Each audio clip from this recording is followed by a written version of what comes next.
Bonjour, j'espère que ça va de votre côté, que vous passez une belle semaine.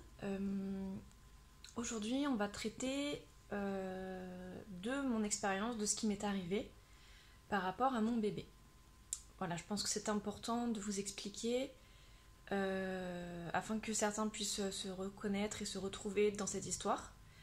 Et également, peut-être que ça pourra aider certaines personnes. Et le fait de montrer qu'on peut mettre des mots sur ce qui nous est arrivé, que c'est pas parce qu'on met des mots sur ce qui nous est arrivé que ça rend la chose plus douloureuse, et que ça permet aussi de prendre du recul. Et le prendre du recul, je pense que c'est le premier pas vers la guérison, enfin en tout cas, ben, on n'est jamais guéri, hein, mais vers une acceptation ou en tout cas un aller mieux, on va dire. Voilà. Donc pour commencer, c'était un dimanche, le dimanche 24 février. Déjà je me suis levée, j'avais pas faim comme d'habitude, alors que moi enceinte j'étais une goinfre, mais vraiment, j'avais tout le temps faim. Et là du coup je me relève, puis j'avais pas faim comme d'habitude, donc je me dis bon bah c'est bien, je vais peut-être moins prendre de kilos et tout, voilà, je me posais pas trop de questions, et puis de toute façon il y avait rien d'étrange, hein. Ma fille bougeait bien dans mon ventre, tout allait bien. Donc du coup la journée commence, avec mon chéri on décide d'aller manger un morceau. Donc on sort, voilà, on marche, voilà, je sentais ma fille bouger, il n'y avait pas de problème. On marche peut-être, je sais pas, 20 minutes, mais doucement, hein, tout allait bien et tout. Et puis en fait les endroits où on voulait manger étaient soit tous fermés, soit complets, soit il n'y avait rien qui nous convenait. Donc du coup on a décidé de partir ailleurs. Donc on reprend la voiture, on va un petit peu plus loin. Dans un centre commercial, on décide de manger un morceau. On trouve quelque chose qui nous convient, on mange, et puis pareil, j'avais pas super faim, alors qu'en général, à midi pile, j'avais faim. Mais bon, ça pour moi, c'était pas un facteur qui permettait de s'inquiéter en fait. Donc on mange tout ça, ensuite on décide de rentrer. Pareil, je sentais ma fille bouger, je rentre et tout ça, et puis bon, après, il y a peut-être une ou deux heures où je l'ai pas forcément senti bouger, mais bon, une ou deux heures, c'est rien, c'est complètement normal. Ma fille bougeait beaucoup, donc je savais qu'elle bougeait en général toutes les 2, 3, 4 heures, et qu'en général, elle bougeait bien bien.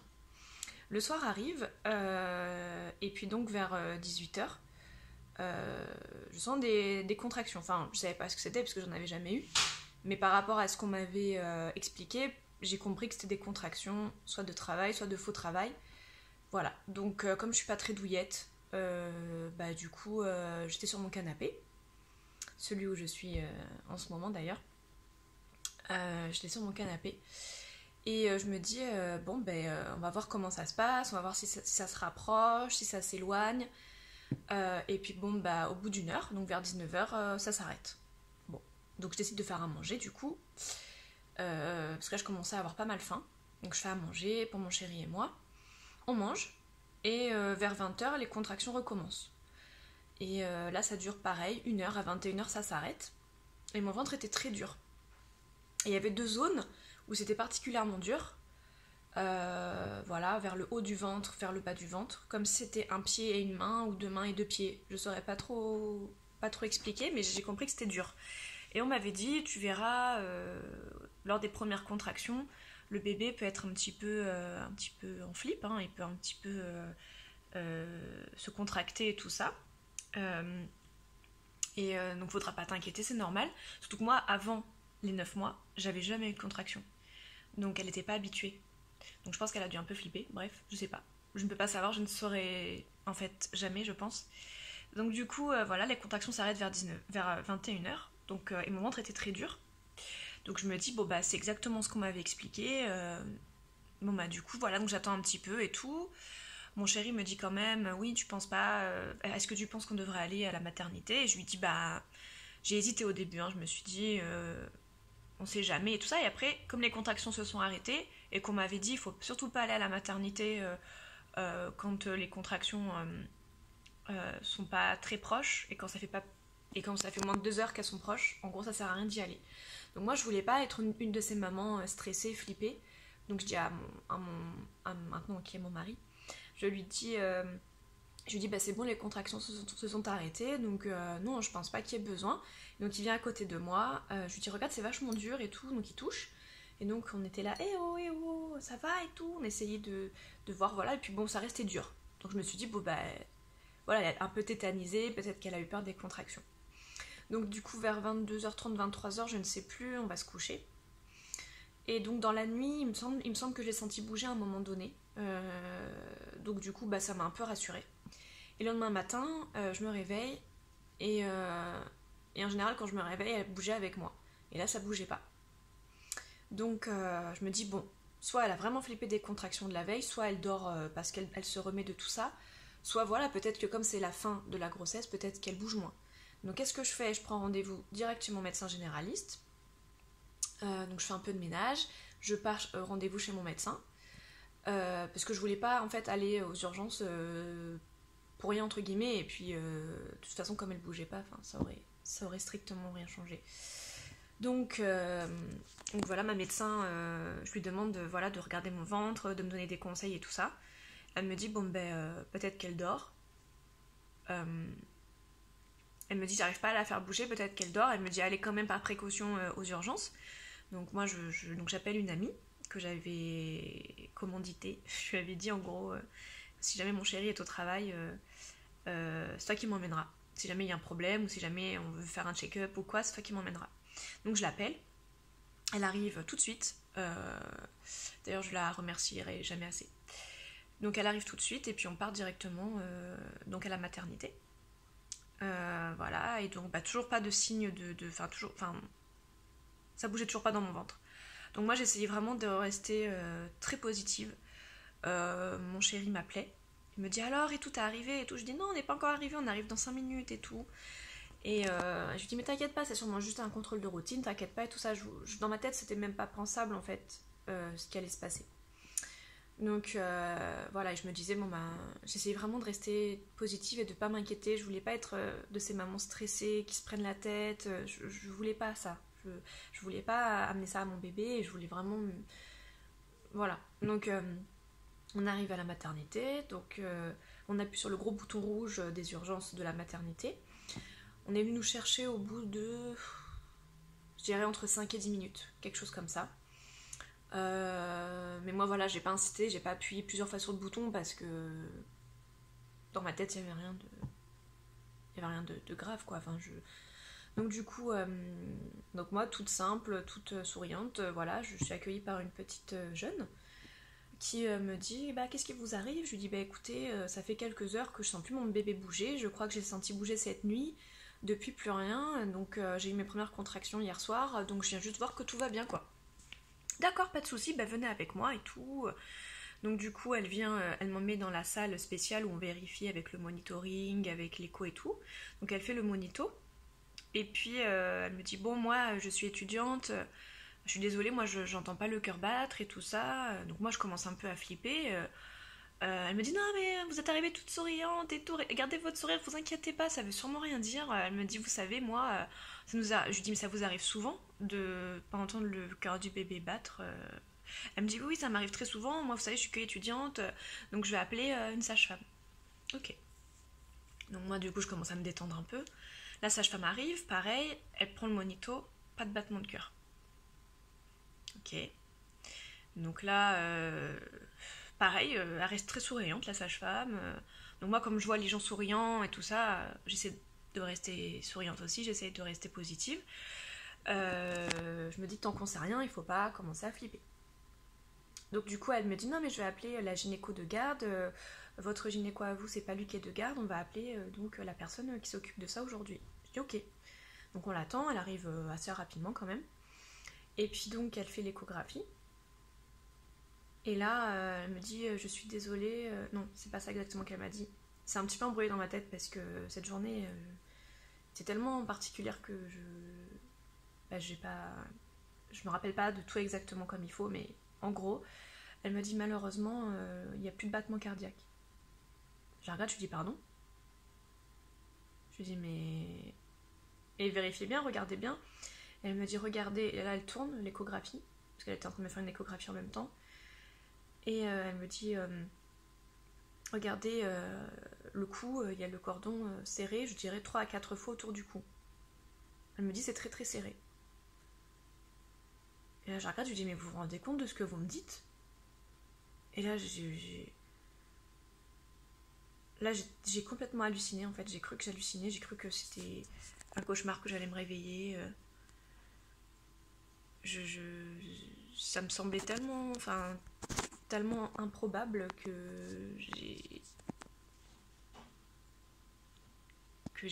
voilà, je suis restée avec les mains sur mon visage à la regarder. J'ai regardé Julie qui est mon amie qui m'a emmenée. Julie était déjà en train de pleurer. Moi, je réalisais ce qui se passait, mais j'étais tellement choquée que je savais pas comment réagir. Bon, après, bien sûr, j'ai pleuré très rapidement. Mon conjoint faisait que appeler. Il appelait. Donc moi, comme j'étais prise en charge par la sage-femme, la gynéco et l'infirmière, voilà. Du coup, j'ai pas pu répondre. Du coup, c'est mon amie qui lui a annoncé. Et c'est marrant, hein, tout d'un coup, le sourire de la sage-femme et de l'étudiante a disparu. Je me rappelle particulièrement du visage de l'étudiante qui a complètement changé et qui avait l'air choquée et extrêmement triste. Donc voilà, après elles avaient raison hein, de me faire positiver jusqu'au dernier moment, mais comme quoi voilà, hein, on sait jamais ce qui va se passer en fait. Donc voilà, la gynéco me dit il va falloir vous préparer à accoucher. Et je lui dis mais comment ça, vous voulez dire que je vais mettre au monde mon bébé décédé? Je lui dis mais c'est pas possible en fait. Je lui dis ça non, je lui dis non, c'est impossible, je peux pas faire ça. C'est juste pas possible. Du coup, elle revient avec mon dossier de mon gynéco. Et elle me dit ah bah non c'est vrai, vous avez le fibrome et tout, parce que bon j'ai constamment des fibromes. Et elle me dit bah non bah du coup on va vous faire une césarienne. Donc là déjà j'étais un peu plus rassurée. Même si la césarienne en soi j'aime pas ça. J'ai eu une laparotomie il y a 3 ans pour justement enlever un fibrome, donc j'avais pas envie de retourner dans ce processus que je connais très bien. Mais bon, je me voyais vraiment pas accoucher de mon bébé. Même si elle me disait que c'était nécessaire pour le deuil, que c'était mieux pour mon corps, etc. Vraiment, je crois que je serais partie en courant ou je sais pas. J'aurais dit non, j'aurais tout fait pour pas le faire, c'était pas possible. D'ailleurs, chapeau aux mamans qui ont réussi à accoucher de leur bébé décédé, franchement, waouh, enfin, chapeau quoi, je sais pas comment. Enfin, la femme est une force de la nature, j'hallucine quoi. Donc, du coup, elle me dit qu'on va faire la césarienne dans pas longtemps. Donc, du coup, je récupère mon téléphone, j'appelle mon mari, qui était complètement. Excusez-moi. Qui était tellement. Enfin, qui était en pleurs, qui était vraiment. Vraiment, vraiment mal. Et moi, c'est vraiment sa douleur à lui qui m'a le plus fait mal en fait. Parce qu'il est tellement génial qu'il mérite pas de. Enfin, après, personne mérite ça, hein. Mais lui en particulier, c'est vraiment une belle personne et il méritait vraiment pas cette souffrance qui lui est arrivée. Donc voilà, donc je prends le téléphone et il me dit non mais c'est pas possible, c'est pas vrai, c'est pas possible et tout. Je lui dis bah malheureusement si. Il me dit non mais premier truc qu'il me dit, on restera pas sur un échec et tout, on recommencera. J'ai halluciné qu'il ait si vite pensé à ça quoi.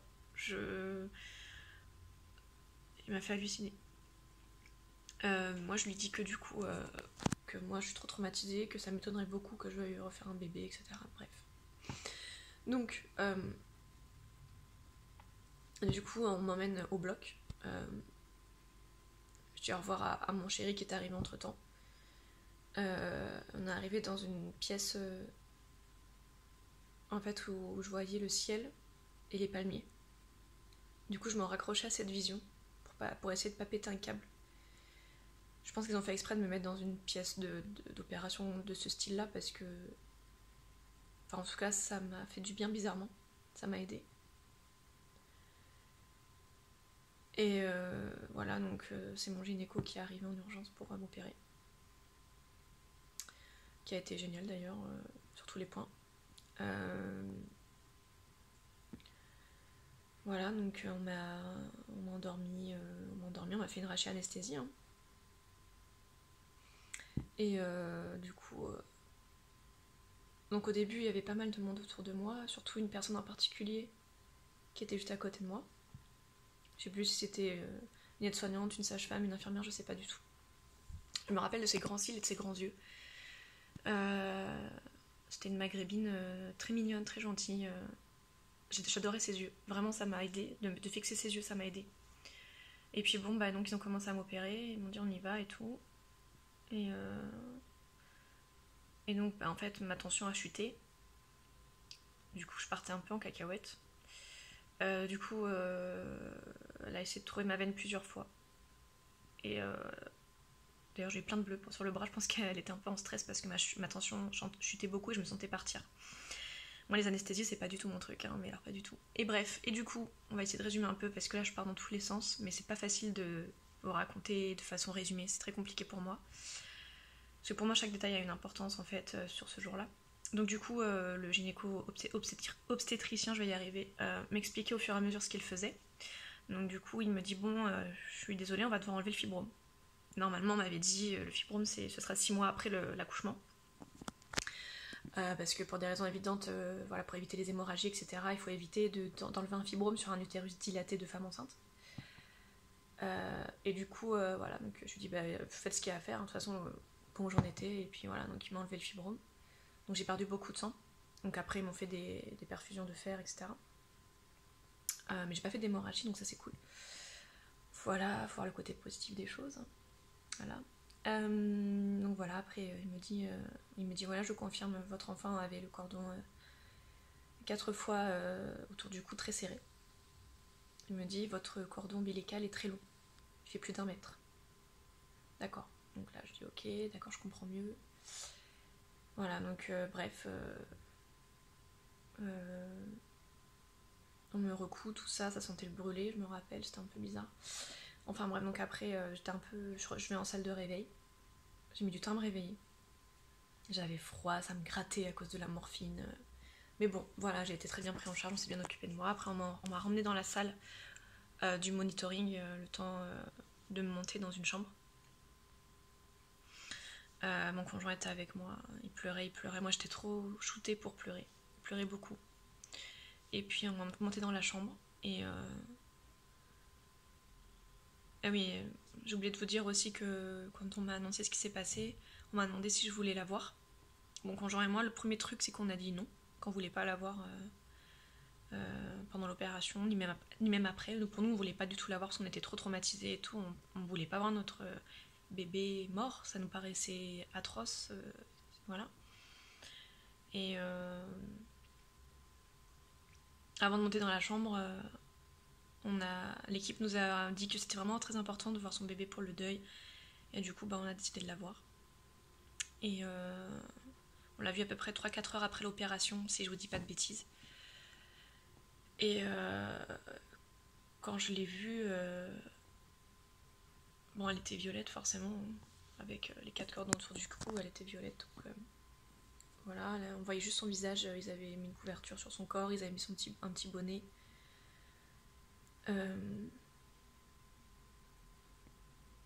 C'était affreux parce que je pouvais pas la prendre dans mes bras avec la césarienne et tout, j'étais complètement shootée et je pouvais pas me lever en fait, hein, clairement. Donc voilà, mon chéri, le premier truc qu'il a dit c'est en plus elle est trop belle et tout. Et voilà, elle faisait 2,920 kg. On l'a appelée Orlan. Elle avait plein de cheveux. Voilà. Elle était complète, elle était finie, elle était prête à arriver quoi. Et voilà, et quand je l'ai vue, je l'ai tout de suite aimée, mais d'un amour inconditionnel, mais tout de suite. Pourtant elle n'était pas là complètement, c'était juste son corps. Mais je l'ai tout de suite aimée. Et donc ils nous ont dit voilà, dès que vous voulez la voir, vous nous le dites. Dès que vous voulez la voir, on vous l'amène. peu importe l'heure, peu importe quand vous voulez. Et ils nous ont juste dit qu'en général ils gardaient pendant 24 heures et après qu'ils l'emmenaient au dépositoire, ils appellent ça, qui est en fait la morgue, hein, clairement. Donc du coup, donc voilà, quand on m'emmenait dans ma chambre.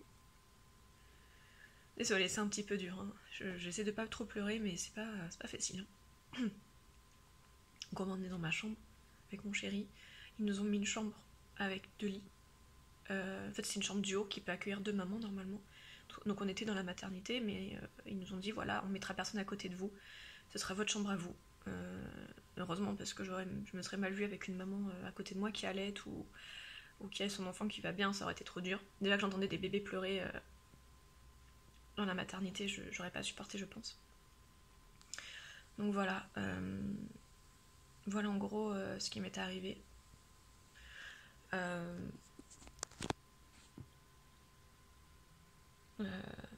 Voilà, après on l'a revue la nuit d'après, vers 5h du matin, mon chéri voulait la revoir. Mon chéri, il a toujours demandé à la voir, il voulait tout le temps la voir, être avec elle. Ça le rassurait, ça lui faisait du bien d'être avec elle. Moi, j'avais plus de mal. C'était très dur pour moi de me dire qu'elle était dans mon ventre. Et que ce cordon qui l'avait nourri pendant 9 mois l'avait aussi tué, et que c'est comme si voilà, mon corps provoquait, enfin c'était comme si entre guillemets mon corps provoquait des morts, donc ça me terrorisait de l'avoir mort, de l'avoir décédé en fait. Et lui, le fait qu'il veuille la voir régulièrement, bah du coup je la voyais avec lui. Au final j'ai aimé la voir, même si c'était trop dur parce qu'elle était froide et parce que voilà. Voilà, l'hôpital nous a... Donc la deuxième fois, à 5h du matin, on lui a parlé, on l'a touché, on l'a caressé, voilà, je l'ai embrassé, on a pleuré au-dessus d'elle, voilà. Je pouvais enfin me lever. Je me suis forcée à me lever très rapidement malgré les vertiges, dû à un manque de fer à cause de la perte de sang pendant l'opération. L'hôpital nous a donné les photos, nous a imprimé les photos de son corps juste après la naissance. Voilà, après j'ai pu poser toutes les questions que j'avais à poser. Il y en a plein que j'ai oubliées d'ailleurs. Mais bon, je les ai posées plus tard.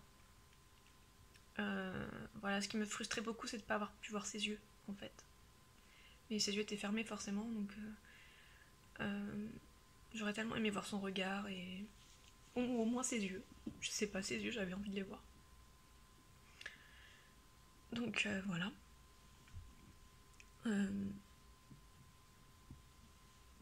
Après voilà, on l'a vu plusieurs fois. Les beaux-parents sont arrivés, on l'a vu avec eux, ils l'ont pris dans leurs bras. C'était très émouvant.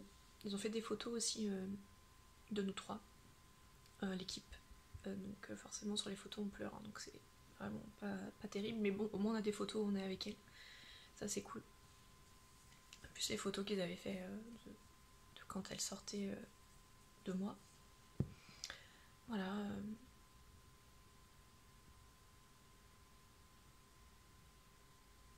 Et on a décidé de l'incinérer. Donc comment vous dire, voilà, donc la première pompe funèbre qu'on a fait, on est tombé vraiment, enfin la deuxième pompe funèbre qu'on a fait, on est tombé vraiment sur une personne horrible, un vrai connard. D'ailleurs si jamais tu me regardes, sache que la façon dont tu as parlé de notre fille était absolument ignoble et que t'es vraiment pas une belle personne, mais alors vraiment pas. Je vous dirai pas ce qu'il a dit, mais voilà. En fait les pompes funèbres n'ont pas vraiment l'habitude d'incinérer ou d'enterrer un bébé, donc c'est vrai qu'on sent que soit ils sont gênés, soit ils savent pas réagir, soit ils parlent comme des vendeurs de tapis. On parle pas comme un vendeur de tapis quand on va incinérer un bébé en fait. Donc voilà, il parlait d'elle comme il aurait parlé d'un bout de viande, quoi, pour être clair. Les termes qu'il a employés étaient vraiment horribles. Donc du coup, en plus moi je sortais de l'hôpital, j'étais exténuée. Donc avec mon ventre de femme enceinte, avec ma fatigue, je devais aller à la pharmacie, je devais aller aux pompes funèbres. Voilà, en plus on a appris qu'il fallait se dépêcher parce qu'on avait que 10 jours après la mort pour faire quelque chose. On ne le savait pas, on ne nous l'avait pas dit. Bref, donc voilà, donc on l'a incinéré et Et ça c'était vraiment très dur, très très difficile le fait d'enterrer, enfin d'incinérer. Ça c'était vraiment un moment atroce. Donc par contre on peut pas voir sur la vidéo, sur l'écran. Quand c'est pour un bébé, on n'a pas le droit, donc on n'a pas vu. Voilà, on l'a accompagnée jusque dans son cercueil. Voilà, on était avec elle le dernier jour avant de l'emmener au crématorium. Donc toute la famille, enfin toute la famille. Mes beaux-parents, ma belle-sœur, mon mari et moi. Donc, oui, parce qu'il faut savoir qu'on s'est mariés un mois avant son arrivée. Enfin, un mois avant le terme. Pour justement son arrivée. Pour d'autres choses aussi, mais pour son arrivée en particulier. Donc au moins sur mes photos de mariage, elle est avec nous, dans mon ventre. Donc ça c'est quelque chose qui me plaît aussi. Donc voilà, on est resté jusqu'à dernier moment. Au moment où il ferme le cercueil, moi j'ai pas pu rester, c'était trop dur. Voilà, donc j'ai déposé une lettre dans le cercueil avec elle où je lui disais des choses qui me semblaient importantes. Je lui ai laissé un de ses doudous.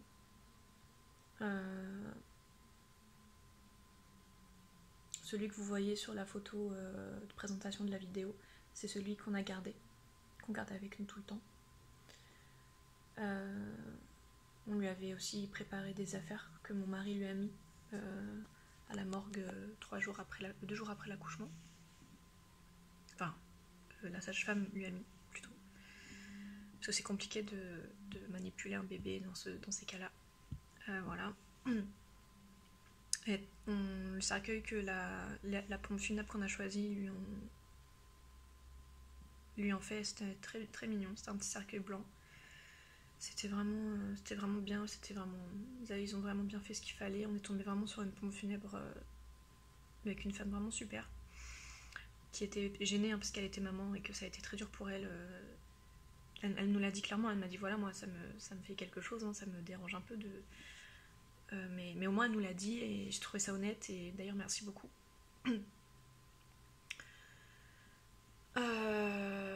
Voilà, désolée si c'est un peu éparpillé tout ce que je vous dis, mais c'est pas facile du tout de vous parler de ça. C'est vraiment très dur. Mais je sais que ça pourra aider certains d'entre vous, donc c'est pour ça que je me force à le faire aussi. Je pense pas qu'à moi, j'essaie vraiment de me dire que ça peut servir à d'autres mamans ou à d'autres papas. Et après, donc on est retourné au crématorium 2 heures après pour récupérer l'urne.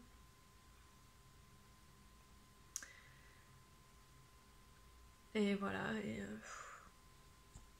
c'est très dur de se dire que qu'elle est en poussière, quoi. S'il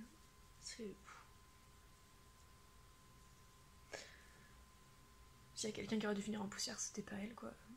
C'était moi, ou je sais pas, mais c'était pas elle. C'est tellement injuste. Voilà, donc en gros, si je vous fais un résumé de tout ce qui s'est passé, voilà l'histoire de ce qui m'est arrivé. Voilà, je pars pas plus loin, je vous raconte pas ce qui s'est passé encore après, tout ça, parce que voilà, après ça va être trop long comme vidéo et je pense que vous devez peut-être déjà en avoir marre, j'en sais rien. Donc voilà, je vais m'arrêter là, je pense. Oui, autre chose à savoir aussi, c'est que quand vous êtes à l'hôpital, après ce qui vous est arrivé, il vaut mieux avoir du monde avec vous.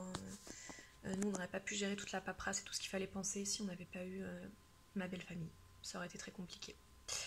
Dernière chose avant de terminer cette vidéo. Ma belle-sœur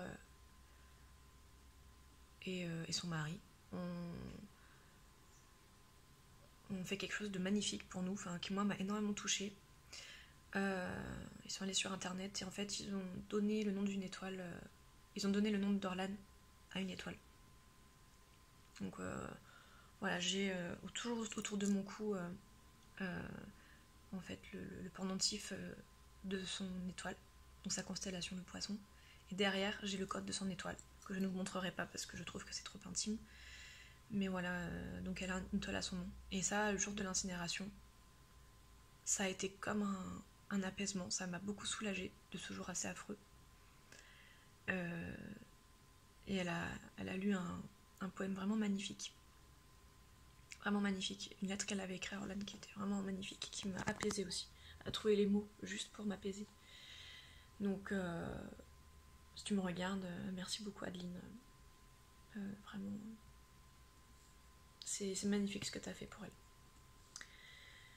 Donc voilà, je vais m'arrêter là. Je vous embrasse et puis comme d'habitude, si vous avez besoin d'échanger, je suis là. Voilà. Je vous fais des bisous. À bientôt.